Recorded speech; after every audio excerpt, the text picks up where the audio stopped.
Thanks again to MyBookie, who once again is sponsoring today's episode. Make sure you go over to mybookie.com. Use that promo code PROPHET, PROPHET.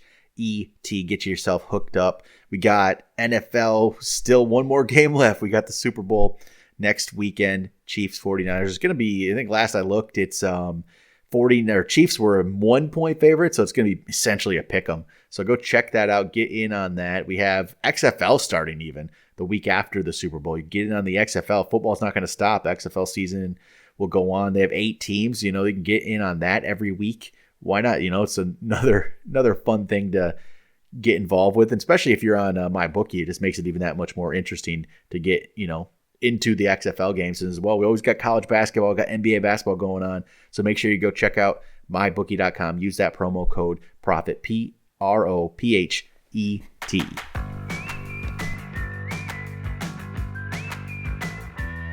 Welcome to the Fantasy Football Prophet Podcast, hosted by Craig Phillips and Jeff Torrey. Visit us at fantasyfootballprophet.com. And now your hosts, Craig and Jeff. Welcome everyone to the Fantasy Football Prophet Podcast. I'm Craig Phillips, joined as always by Jeff Torrey, and today we're talking breakout players for 2020. We each came up with 5 players here, and actually, I have I had a hard time shortening this list down. I have a lot of names I like for 2020 that'll probably be considered breakouts, but I think both of us will be, though. If you hear our list and you're like, well, yeah, that's not that much of a surprise. Well, it's probably true, but this isn't our sleeper list. We'll get to those, in the future. Here are some sleepers, deep sleepers for the season, that's where the surprises are going to come in. This really isn't, terribly crazy of a surprise, any of these picks, but I think we got some good ones. I feel good about the ones I have. I don't know about you, Jeff. I don't know if actually doing this list, sometimes I struggle with them. This one I actually had names just kept popping out. I liked a lot of players. I don't know if it was that easy for you this time. Yeah, much easier this time around. And to be honest, I think, a lot of players that you may have heard us talk about before. And it's because we like the talent, or at least my list. And I don't think that changed. I think at the end of the year, you saw a lot of young talent kind of step into the forefront. So that's why I don't think that this one will be too much of a surprise either. But I do believe that there's a lot of, I think these guys will do something really special next year. All right. So let's start off with we're going to switch it up this week. Let's start from 1 to 5 because I have a feeling we could overlap, and I don't want to take away our number 1 players, kind of a thing. Okay. So let's just start from the top. Let's go 1 to 5. Let's see, Jeff, what do you have? Who's your top breakout for next year? Top breakout. And I'm going with Miles Sanders right away. Not bad. So Miles Sanders, I don't think this one will come as too much of a surprise. He looked really, really good at the end there. They used him not only in the passing game, but rushing. He kind of looked like he finally, they just kind of gave him carte blanche in the backfield. So it looks like he is going to be the guy moving forward. That offense does need a running back to step up in order to make sure that passing game stays on track.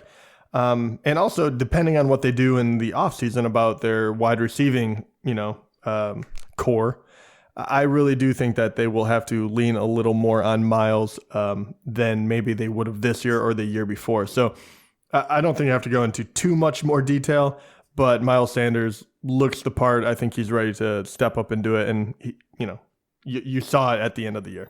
And that's why I did 1 to 5, because he's my number 4. So okay. I would have beat you to the punch there on your number 1 guy. So he's my number 4.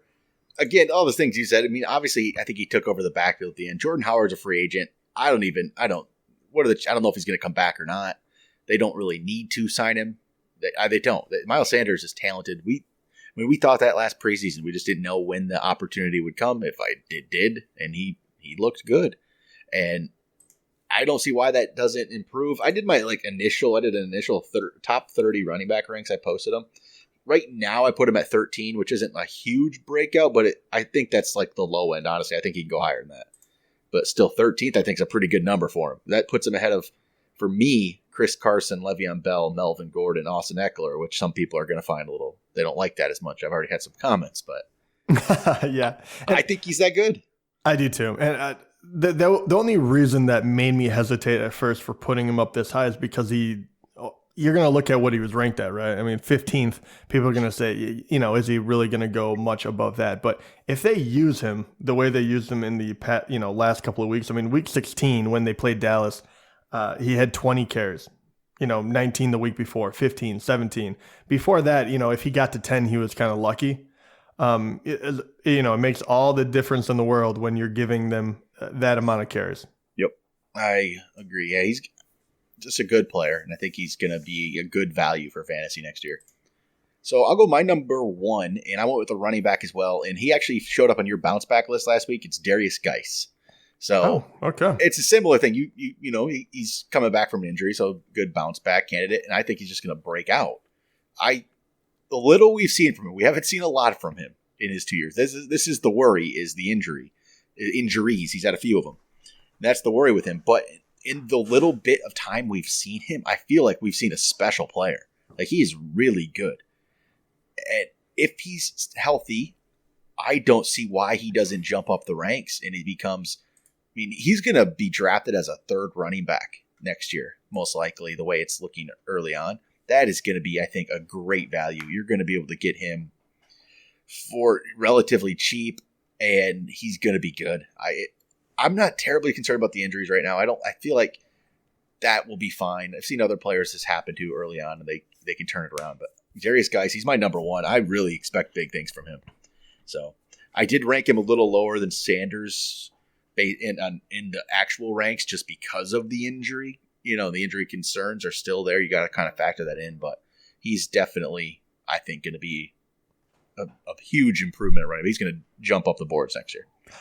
Yeah, I like that one. He was on my short list, but as of right now, and I will talk him up as well over the course of the offseason, but because I felt like there were so many other people I could have picked, the injury did scare me off, because I do think that is a real thing you got to look at. But there's no doubt about the talent. I do like the pick.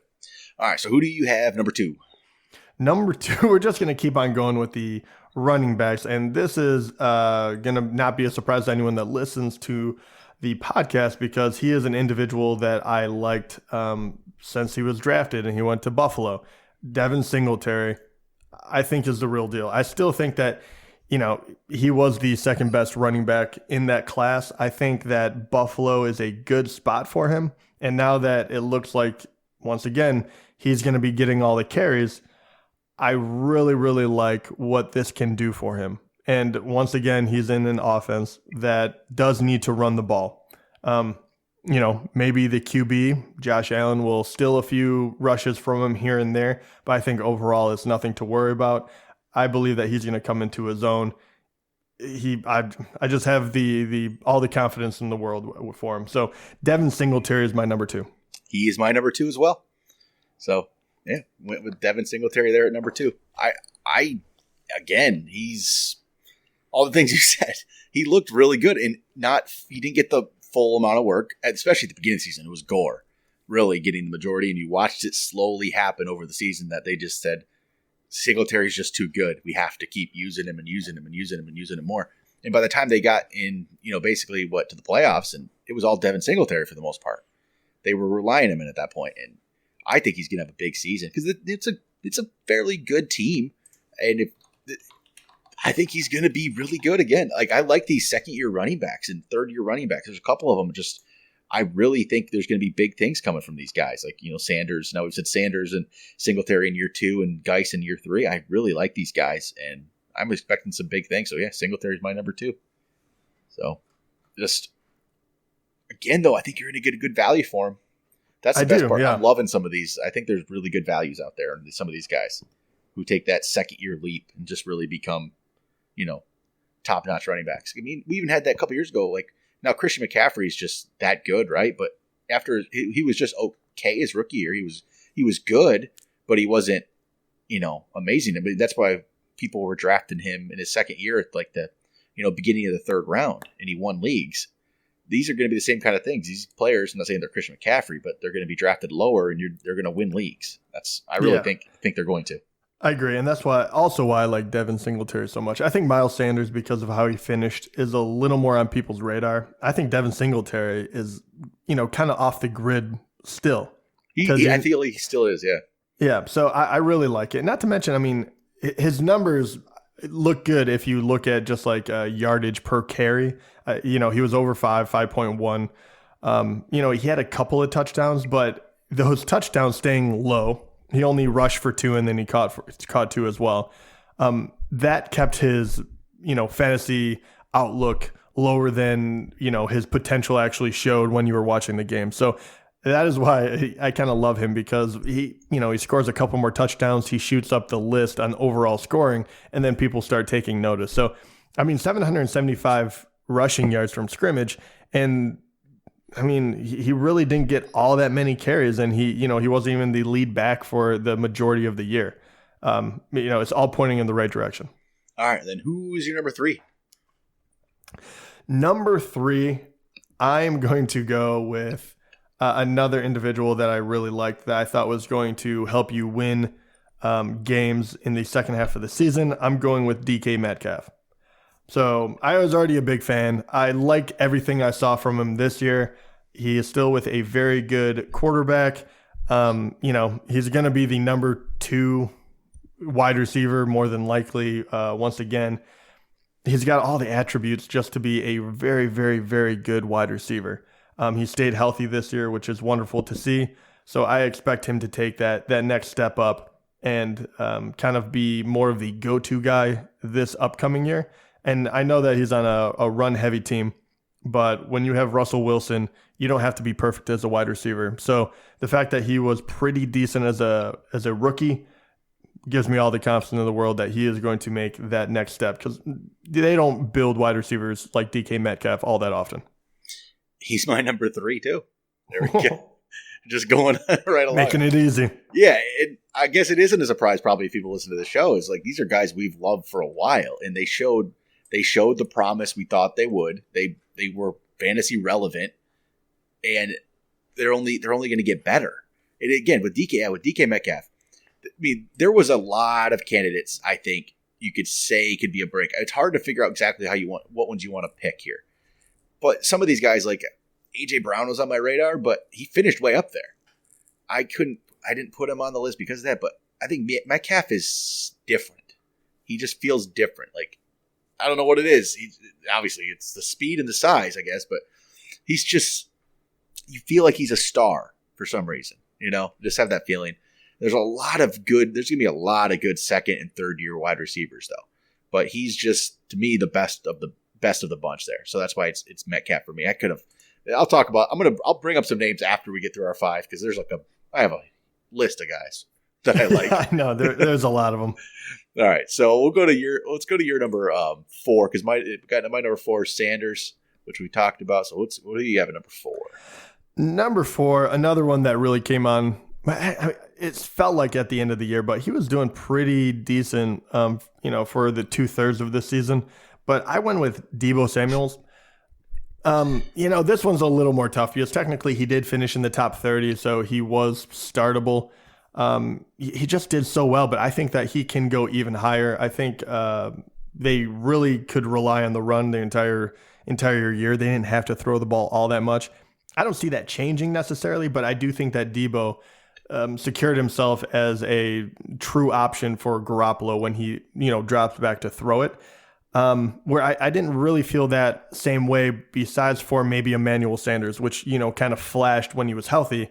But is he going to be healthy? I'm not so sure. So Deebo could find himself as that number 1 wide receiving option, behind Kittle probably. But, there's going to have plenty of opportunity. I just really liked what I saw from him, and I don't think he's a one-trick pony. I think he can catch a lot of balls. I think he can run after the catch. I'm not so sure about taking the top off the defense, but, I haven't seen everything he can possibly do in the rookie year, and especially on a team that was just loaded with talent. He found a way to get the ball. That speaks volumes. So Deebo was my number 4. So he didn't make my list, but like I said, out of these second-year receivers, third-year receivers, he's one of many that I think are going to break out and become, even more relevant in the fantasy world. And he's one of those guys that was on my list. He didn't make my top 5, but he's there. There's a lot of good young talent right now. And he's going to be another one. He's going to be lower ranked, I think, than, like DK. I'm looking at the early ranks right now, and Deebo's currently 35th right now at wide receiver, which I think that's an awesome wide receiver 4. Then that's true. I mean, that you can't go wrong there. Yeah, that would be. I mean, that's what you're hoping for too, right? If you can get someone of his caliber and his upside for your wide receiver 4. Yep. Oh man. Yep. I think that's he's going to be a great value. There's a lot of good value. That's a good episode we'll have to talk about in the future, just based on early ranks, is where the value is here, because there's so much of it in my mind. Yeah, and that's really where, and this is very early, but that is really where you win leagues, right? Those middle rounds when you're picking correctly and other people are not. Because everyone picks correctly in the first 3 rounds. Very few people screw it up. I mean, I shouldn't say very. I mean, there are quite a few that do, but the majority of your league will not lose because of round 1 or 2. Just looking at the quick list, this isn't for today's list, but like Brandon Cooks, 45th ranked wide receiver. It's just you don't lose if you get him. If he's no good as your 5th receiver, just release him. But there's potential for him to be great. Man, there's so much value. I'm getting excited already. Got a long ways off. Actually, I got drafts upcoming this weekend, XFL drafts. So that's going to be really fun because who knows, really? Right? That'll be a good time. We've got a bunch of leagues. If you guys haven't seen anything, go to our Instagram page, instagram.com/fantasyfootballprofit. Check out the XFL stuff going on, which, hey, hopefully it's interesting. Hopefully. I think with the extra point situation alone, it adds a little bit of complexity to the fantasy realm. Yeah. I get excited by the new rules. You really have to look into them. If you haven't yet, I would say do it. It's not like we're getting promoted by XFL or anything. Right. But people are going to think so based on what I'm talking about. But I would do it because I think that is the fun part. You look at the rules and how can I exploit those rules in order to give myself an edge against someone else. So it should be a lot of fun. All right, so let's finish off the list here with our 5th players. I'll go with my 5th player first. So like I said, there's a lot of running backs I love. There's a lot of wide receivers I love. There's all this stuff, but I decided I needed to go somewhere else, and I went with a tight end. I went Mike Gesicki. I love the way this guy looked at the end of the season. I was a big fan of him beginning of the year. It didn't quite work out early on, but eventually it did, where he became very relevant at the end. And I think it's only gonna improve. But the thing, he's gonna again, I think, be kind of undervalued already looking at the early ranks, which is great for me. I'll just wait on tight end and get him. But I really do truly think he's going to jump up a little bit. The talent's there. And I actually truly hope Ryan Fitzpatrick stays for one more year. Fitzpatrick stays, and I actually will like the value of players like Gesicki and Devontae Parker. I want that. So he's my 5th player here, trying to go a little outside of the box here at tight end. He made my short list. I really like it. I think I very much agree with your point about quarterback and right. Parker and Gesicki. I think is going to hinge on that. But I really like what he did this year, finally kind of coming into his own as well. My 5th, I put him number 5 because I don't know necessarily how much he's going to jump up as far as placement because he did really well this year, kind of quietly. And I went away from wide receiver and running back as well, but I went quarterback. So you're going Kyler, right? Yes, Kyler Murray. So it's rough because I didn't know what to do with this one either. Yeah, so he finished, well, depending on how many weeks you played, but if you play through week 16, he finished 10th. So he was a starting quarterback, and he was up and down, and there was a lot of other quarterbacks that you would expect to go over him, but because of injury, everything like that, they did not. He looked really good. He didn't get as many passing touchdowns in the end of the stretch, especially after his bye week in week 12, right? 13 through 17. He had 6 touchdowns. There was nothing that crazy. But I really liked what I saw as far as him getting comfortable in the pocket, him starting to rush a little more. He never went over 100 yards. I think that next year there'll be a few situations where he probably could. He could increase that rushing touchdown number, even though he had 4 this year. I think that number could go up. I just think he looked like he got so comfortable by the end that I get scared for saying this, right? Because I feel like Mayfield looked the same way going into this year, and we saw how he kind of fell apart. But I like the building blocks they put around him. I like the talent. I think he's getting used to his size and being in the pocket and when to throw, when to run, all of that decision making that becomes very difficult in the NFL. And then Drake is kind of coming into his own. If David Johnson does anything, he can catch out of the backfield. Like I said, he has Kirk. Hopefully they add some other weapons. And, they even had a couple of other young guys that they drafted that we really didn't get to see. So I'm thinking that even though he finished 10th, this one does not surprise me if he turns into not a Lamar Jackson, right? He's not going to be Mahomes, not Lamar. But if he stays healthy, he has just as good of a shot at being the third as almost anyone else does. And I know that sounds a little crazy, but he was, 10th, and no one talked about him. Yep. I didn't know what to do with Kyler. And some versions of my list, when I was putting this together, he was actually my number one. Right. But I guess why I ended up not is what you said at the beginning is how much will he really go up? I don't know. But I do think he's going to be a steal. I'm going to be looking for him in most of my drafts. I feel like it's going to be Kyler Murray for me.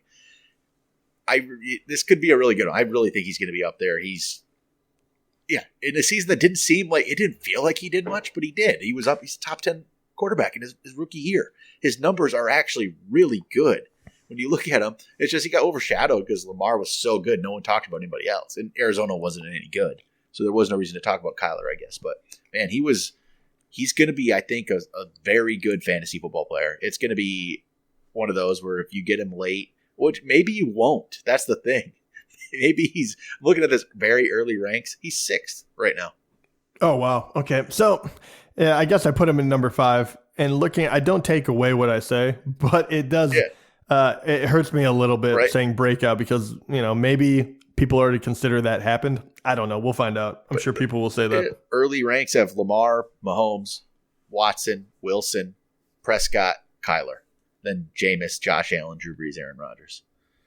Man. Why does everyone always play or downplay Drew Brees? Right? Yeah. I might end up with Aaron Rodgers next year when he's going that I was going to say, yeah, go figure. He actually might be Kyler might not be the one to get, I guess. Yeah, I guess not. I'm trying to think if there's another QB. Where is Tannehill right now in that ranking? 15th. Okay, well, I might end up with him. Maybe like a Daniel Jones at 20. Baker Mayfield even maybe this. Well, yeah, where's Mayfield? 18th. People lost faith real quick. Yep. There's going to be some value somewhere. Oh, yeah. What I love about that too, same thing I did with Lamar this year where I got him as my second QB. Like, does he pan out? Does he not? I'll be fine. I love the fact that you can get Mayfield as a number 2. Yeah, I mean, really, who cares? Like, you throw him on your bench at one of the last ones, and if he turns it around, wonderful. You're a genius. If not, who cares? You get rid of him, you put someone else on your team. I say, there were so many other players you could have put on this list. It's so many of those wide receivers, man. There were so many wide receivers you could have put on this list. All those, how many good rookies were there that could, like I said, like A.J. Brown. I feel like A.J. Brown finished too high, though, in the ranks. That's the only reason I didn't put him on here. He just killed it. But there's Cortland Sutton, I think, could even go up another level. Yep. Very possible. There's Terry McLaurin, he really flashed early on, and if he has if Dwayne Haskins is any good, he could jump up. I think Michael Gallup actually could be a candidate. I like the Gallup one. I didn't put McLaurin on there because with Haskins, I don't think that McLaurin will. Yep. Maybe he repeats what he did this year, but I don't think he. I get worried about that one. But yeah, I agree. Sutton, Gallup, both of those guys I thought about. Christian Kirk, I thought was another one, especially if Kyler is going to take another step. Was there any other running backs that you're really looking hard at? Running back, there's not as many. I guess you could try. We considered Kerryon last week as a bounce back, but in reality, he'd be a breakout if it really truly works out. That's true. And he's currently ranked as a 22nd back. He really could be if it worked out for him, and he's the go-to guy. He's definitely one. We talked about Sanders. We talked about Singletary. There's not a lot of guys. I don't know if there's really much there, at least in what's in place right now. It could change around in offseason. There is one question, though, people had actually, because we talked about our fall-off players, and you had Raheem Mostert, and then he decided to go for 220 yards last week. So they wanted to know, do you stand by it? Honestly, I don't know. So what I thought was going to happen, because we knew that he could play, right? And I said, if everyone got healthy and then immediately Tevin Coleman goes and gets injured, right? Maybe that's just what they have. Maybe they have a bunch of guys that get injured, and then I would take that back. I think maybe I just got proven wrong that quickly. I still don't know what's going to happen with all those running backs or what they're going to decide to do. But he didn't finish. He didn't finish that low. Like, I think that's what people have to remember. You're still going to have other backs. They're not going to go to a one back system in San Fran. It's just not going to happen right now. Weren't they using Coleman the week before? Like, it just they used him in. The only reason he went off is because Coleman got injured in that game, and then Breida was already injured. Like, he was the last. He was the last. Right. He was the last. The last guy that they could even put in there. And we've known that talent's there. We've talked about him plenty of times. I threw him on a bunch of my teams, and I've used him, and I do believe in the talent, but I also see the system they're in, and they're in no way are they interested in having a one back system. No, they're not. And it has worked wonderfully not doing that way. And think about that too. I mean, what if you had Mostert starting, or whoever it may be, Tevin Coleman starting? The other guys aren't getting touches. They come in cold when he gets injured. Are they the same team? Or is it, an advantage for them to keep a 3-man rotation no matter what, especially 2, even if, say, 2 people got hurt? I mean, shoot, man, they could have had one more running back, right? Yep. I mean, McKinnon never got healthy. They never brought him back because, he just never made it. They had 4. That's right. Forget about McKinnon. Holy cow. Yeah, so they had 4. So it's not like they're going to all of a sudden be like, Mostert, you're the guy. So maybe I'm wrong, as in maybe he won't fall off, but I still don't think that is a sign of things to come. I do applaud him, though. That was one heck of a game by him. Yep, it definitely. I forgot all about Jerick McKinnon. Yeah, that one one burnt, was it 2 years ago? Yeah. That burnt a lot of people. Not me, but no, that's true. A lot of people. But all right, that's pretty much it then for this week. I'm not going to do point spreads. We'll pick the Super Bowl next week. You went 2-0 last week, Jeff. I went 1-1, so we're both 6-4 in the playoffs. So if you add them all up, you still have a 1-game advantage, adding everything up. So I can't pass you, no matter what happens next week. Well, who are you picking for the Super Bowl? Do you think? I feel like it's going to be Kansas City. I feel like I'm going to go Kansas City. Well, I think I'm going to go San Fran. So we'll see what the spread is. I think last I looked, it was about Kansas City by 1. Yeah, so it's pretty much going to be a pick 'em, it looks like. So pretty who knows? Much. You will get an opportunity to tie me, it looks like. It would be crazy if through an entire season of picks in the playoffs, we ended up exactly the same. That'd be nuts. But all right, that is going to do it for this week. We'll be back next week with another episode for you guys. Talk to you then.